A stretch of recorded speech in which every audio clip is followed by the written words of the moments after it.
What's up, YouTube? Welcome back to the Wallet Monkey channel, where we give you all the credit intel you need to grow your wallet. If you're enjoying all these videos recently, then go ahead and take a second, comment below, hit the subscribe button, hit the like button, all that stuff to get us in front of more people. We need your help now more than ever because we've got some amazing things planned in 2022, and we want as many people to see these videos as possible. Today, we are going to talk about Amex. We're going to talk about Amex jail. We're going to talk about Amex blacklist. Yes, that is where Amex has completely blacklisted you. You can't get an account. How long does that take? How do you get in jail? How do you get out of jail? All of that is what we're going to tune into and talk about in this video. So let's go ahead and get started now. All right, I got my notes. So here's the three areas that we're going to focus on. We're going to focus on manufactured spending. We're going to focus on removing inquiries and using fraud as the reason. And then we're going to talk about triggering reviews, and that's going to be the longest one by far. So manufactured spend is probably the shortest answer I can give you. Is there's some banks, some cards that it makes sense to do that with. Amex is not really one of those cards. And the reason why is because the algorithms and the formulas and the amount of data set that they have access to now just doesn't really make it worth it. And I'm talking about typical manufactured spending where you go and buy a bunch of gift cards at one point in time and it doesn't match any of your other behaviors. Like, this is all really, really common sense. Now, you can make this work, and you can make this work in a couple of really simple ways. Christmas just passed, right? And a common gift for Christmas is gift cards, right? So if you did want to do that, I'm not advising you do. Whatever you'd like to do with your cards is your business. If you did want to do it though, the holidays would probably be a fantastic time to squeeze in more gift card purchases than you wanted to, or prepaid debit cards, or whatever kind of cards you're trying to get money off of your credit card into cash, into another means to be able to use that somewhere else, right? So that's the best advice I could give you. Is just overall, you got to understand is that with American Express, is they're relationship based, and they're paying attention to your spending habits. They're paying attention to your patterns and behaviors, right? So a lot of things are going to stand out to them, and these are things that are going to trigger them to look deeper, and they'll be able to, from a data standpoint, see what you bought. They're going to dig deep in and be able to see what you got. So they'll see that it was gift cards. They'll see that it's this. They'll see that it's that, right? And so they're going to be able to piece this together.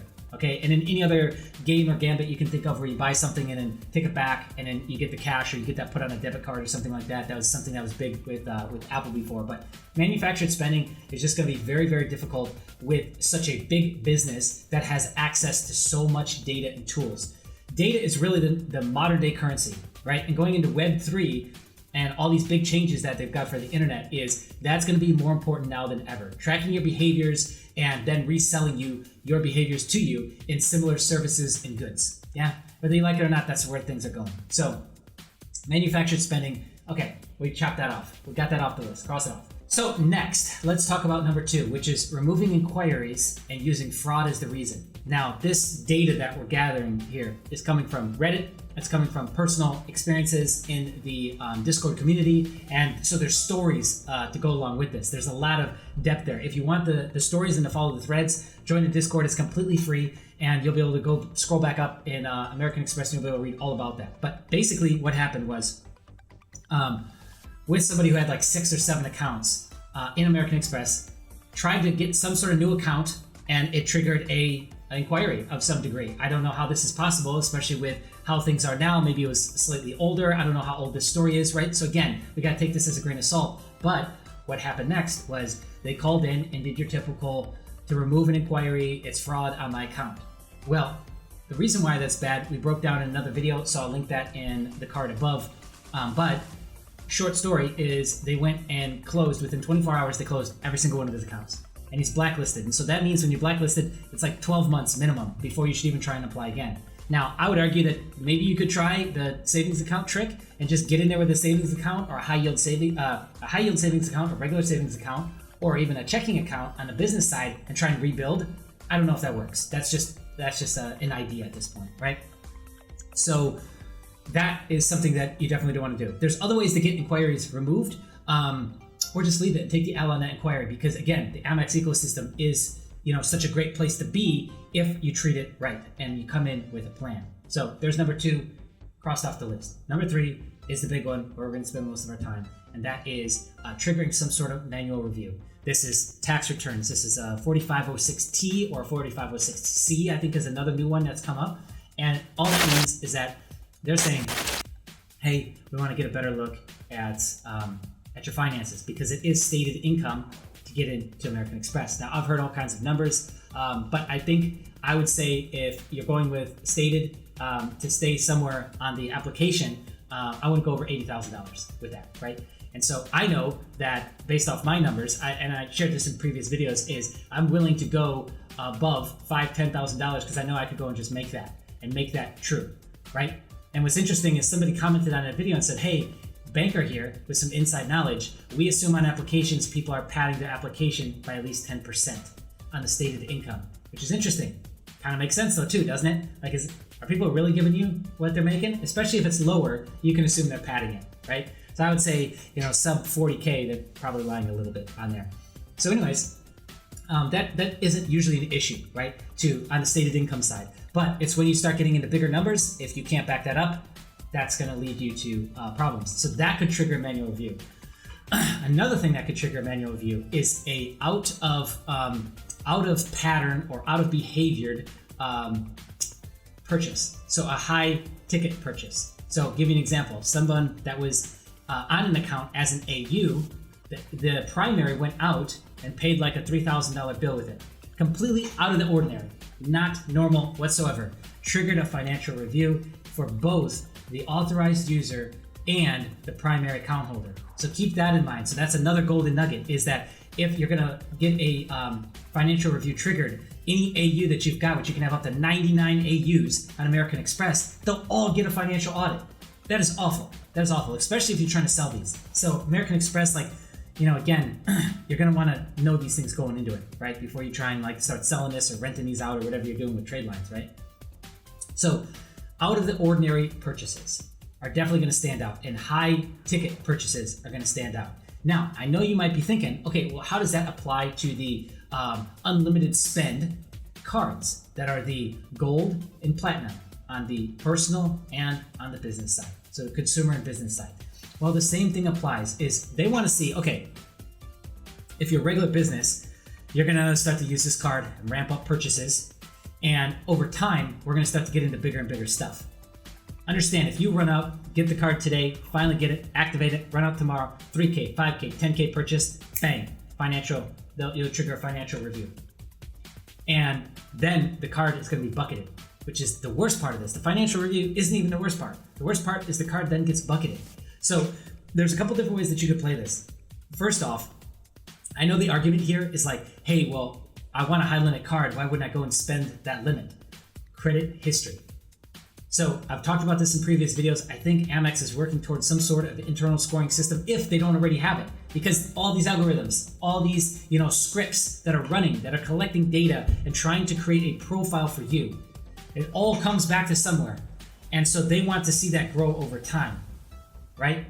So easier way to do it would be two different routes. Is one, just sandbag this thing, $50 to $200, let that grow over time, and then maybe start hitting it harder. Like if you're actually just starting out and you know that you can't go drop 1,000 and paid off, 3,000 paid off, whatever, just do small amounts and let that grow until the business is ready to then start throwing down big numbers. But think of it like this, is you want to be able to go and charge up high balances and pay those off. And that over time is what's then going to unlock you. It's going to get you invited to apply to platinum cards. It's going to get you invited to check your spending limit and see that you can now spend up to $100,000, right? That only happens with the history. And I know we talk about that a lot, and it's like, it really is that simple, right? So the second approach would be, okay, I have a business. Let's start to move and pivot some of our purchases over to here, but let's spend it up, pay it down, spend it up, pay it down. So 1K, pay it down, 3K, pay it down, 5K, 6K, pay it down. And think about this, the typical small business running down the middle, how long would it really take them to pay off a 5K purchase? I don't know, somewhere between 1 and maybe 5 months, right? So if that's the case, as long as you're kind of following those similar behaviors, then you're gonna set yourself up. Another tip that I can give is that we read and heard about is just call in advance. Even after you've got all this history, call in advance, just let them know, hey, we got this big business purchase coming up. It's 10,000, 8,000, 5,000, whatever it is, right? So that little piece helps. So I gave you 2 routes to season the card up, because that's really all we're talking about. Is we're talking about the fact that American Express wants to see organic growth on the cards from the business standpoint. You're excited. You just got basically a unlimited spend card. Don't go and run that up, right? You need to go and get equipment, $4,000 equipment, $10,000 equipment, whatever. Let that build up over time. Then you're going to be able to go and get that without any questions. You got 50K spending limit, you got 100K spending limit, but it's going to take time. It's not right out of the gates. Just because they approved you for that card does not mean that then you go and spend 50K, 100K unlimited. And I've made this mistake bucketing several cards now, trying to figure out what to do. So the 2 big tips I can give you here is run the card up and pay it down, which is like 101. That's like credit building 101 with all banks, right? And then the second thing is don't let the limit get high and then sit there and not be able to pay it down. That's another way that you can get bucketed. Okay, so let's talk about now what happens. You get put in jail, you get bucketed, whatever you want, capped, whatever other word you want to use, right? And so now we're in jail. What you need to do is just use that card, pay it down, keep the utilization really, really low. I wouldn't spend it up too crazy high, but just now let's build out the history. Go back and build that out. It could take years. It could take 12, 18, 24 months to get out of that, right? And to build up that history. Because that was the only issue to begin with, was that you just didn't have the history there. And we've seen this to be true now, because when somebody has multiple business cards already, that they've shown that they do a good job with spending and paying back, spending, paying back, they usually don't have that issue when they go get like that bigger card, right? Or they're able to kind of go through a little spend, and then start hitting big bangers like within 30, 60, 90 days. Whereas that's not the case, especially for your first business card. Now, if you're completely brand new into the ecosystem, same rules apply, but I would say even more so, because they have zero data on you, zero history. So unless you've done a savings account or you've got some other history with American Express, take it slow, right? Take it like a first date and let that build up over time. All right, so let me check my notes here, make sure we got everything. Yep, we talked that. When your card is capped, you can't do a balance transfer to another card to then increase that limit on that card. You cannot. So the best route to do if that card gets completely locked, and that's where we left off. I apologize, I didn't say this part, is it's extremely unlikely that a bucketed card will get unlocked ever again. So you're better off just leaving that alone. Come over here, give it that 12 to 18 months, open brand new cards. Boom, boom, boom, boom. Go get 3-4 more new cards, right? Let those, start to use those, close this one out. Especially if you got annual fees on this. Close that card out. I know you're losing that. It's shutting it down. It's -5 to 15 points on your credit score, depending. Yes, I understand all of that, but that card is very unlikely it's going to get unlocked. And this is true for a lot of different banks. Once you get bucketed, it's tough for it to get let out. And so what I would just wait for that is I would give it almost another 12-month cycle, depending on when you paid for your annual fee, and see if now that you've started behaving with the card and interacting with the card differently, see if they invite you to other cards. See if they give you an automatic credit limit increase, because they do. There's nothing stopping American Express from giving you automatic credit limit increases, CLIs, right? So see if that sort of happens over maybe 6 to 8 month period if you can. And like I said, if you got an annual fee coming up, then I dump that card. Especially after I go and get 2 to 5 more after we've kind of built that back up and repaired that relationship. So that's how we get out of jail, essentially, is we just accept the fact that card is bucketed. We need to get rid of it at some point, especially if they don't do any automatic credit limit increase on it. We come over here and we just start fresh. And we build up new cards over here. And that's it. Because that card has like a tainted mark on it. They can't remove it. You really can't get help on this. There's nothing really that you can do. So that's pretty much it on that. All right, let's see here. Okay, so I think that's it. Just do bigger purchases over time. I understand that there's 12 months to get your spend in for these bonuses and whatnot. it doesn't mean day one you got to go and hit it that hard. So I hope this video has helped you.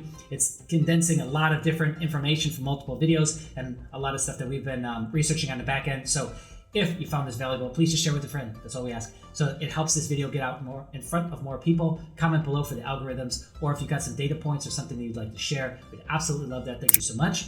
And subscribe, hit the bell notification, be on the lookout. More videos coming soon.